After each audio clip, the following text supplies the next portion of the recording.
सुबह का समय, गांव का एक छोटा सा घर जिसके आंगन में तुलसी का एक पेड़ लगा था। चिड़ियों की चहचहाहट के बीच घर की छोटी बहू गीता झाड़ू लगा रही थी। बड़ी बहू सीता बरामदे में बैठी चाय पी रही थी। बूढ़ी माँ तुलसी पर जल चढ़ा रही थी। सारा घर का काम मुझसे ही क्यों कराया जाता है? ना कोई मदद, ना कोई मान। मेरा तो जीना हराम कर रखा है।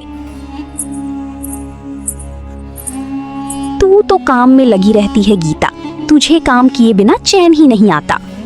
आपकी तरह नहीं हूँ जो पूरे दिन बस आराम ही करना चाहती है। अरे गीता, जुबान संभाल कर बात कर। बड़ी बहू से इस तरह बात करते शर्म नहीं आती? माँ जी, मैंने कुछ गलत नहीं कहा, बस मन में था तो निकल गया।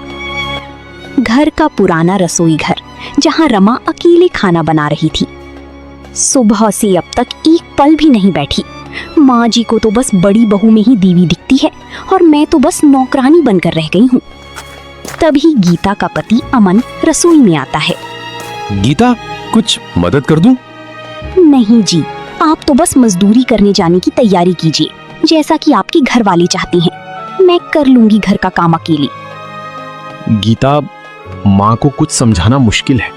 वो बचपन से ही भैया को ज्यादा मानती आई हैं और बहू के रूप में भी वो सीता को ही देखती हैं। दोपहर का समय, आंगन में माँ और सीता बैठी थी। सीता बेटी, तू तो इस घर की लक्ष्मी है। तेरे भाग्य से ही मेरे घर में पोता हुई है। माँ जी, ये सब आपका आशीर्वाद है। और उस गीता को देखो, वो तो बस अपनी दुनिया में मस्त रहती है। हाँ, बस खुद को ही चालाक समझती है वो। तेरे जैसे संस्कार थोड़े ही हैं उसमें। गीता दूर से सब सुन रही थी। उसकी आंखों में आंसू आ जाते हैं। रात का समय, सब खाना खा चुके थे। गीता चुपचाप बर्तन धो रही थी। गीता, तुम्हें बुरा लगा जो माँ ने कहा?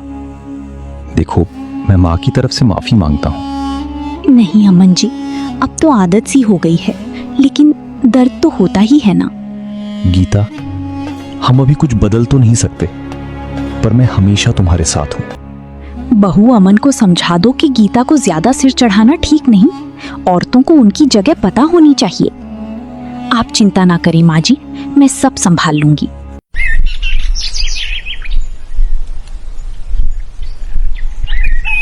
सुबह का समय, गीता रोज की तरह जल्दी उठ चुकी थी और चूल्हे पर चाय चढ़ा रही थी।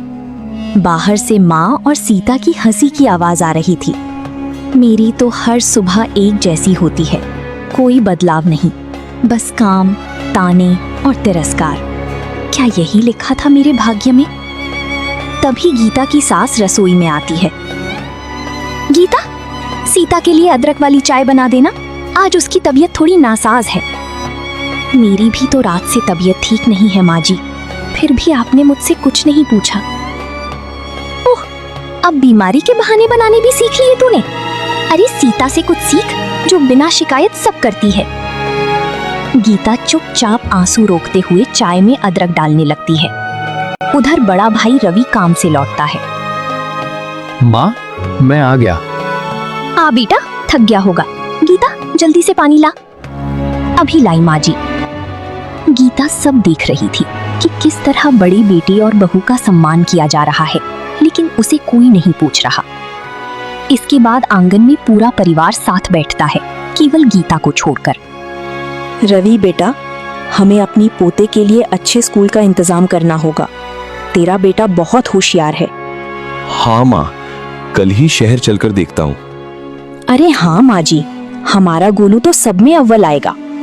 माँ, गीता भी तो पढ़ी लिखी है, वो भी घर के बच्चों को पढ़ा सकती है। इस बहाने कुछ कमाई हो जाएगी। हमें किसी परदेसिन की पढ़ाई की जरूरत नहीं। हमारी बहू तो सीता है, गीता तो बस बोझ है। सन्नाटा छा जाता है। गीता कलेजे पर हाथ रखकर दूर खड़ी सब सुनती है। रात का समय, अमन और गीता अपने कमरे में बात कर रहे थे। गीता, मुझे शर्म आती है कि मैं तुम्हारा पति होकर भी मैं कुछ नहीं कर पाता। ऐसा मत कहिए, आप ही तो मेरी सबसे बड़ी ताकत हैं। आप हैं तभी मैं सह पा रही हूँ। एक दिन सब बदलेगा गीता, बस थोड़ा धैर्य रखो। धैर्य की भी एक सीमा होती है।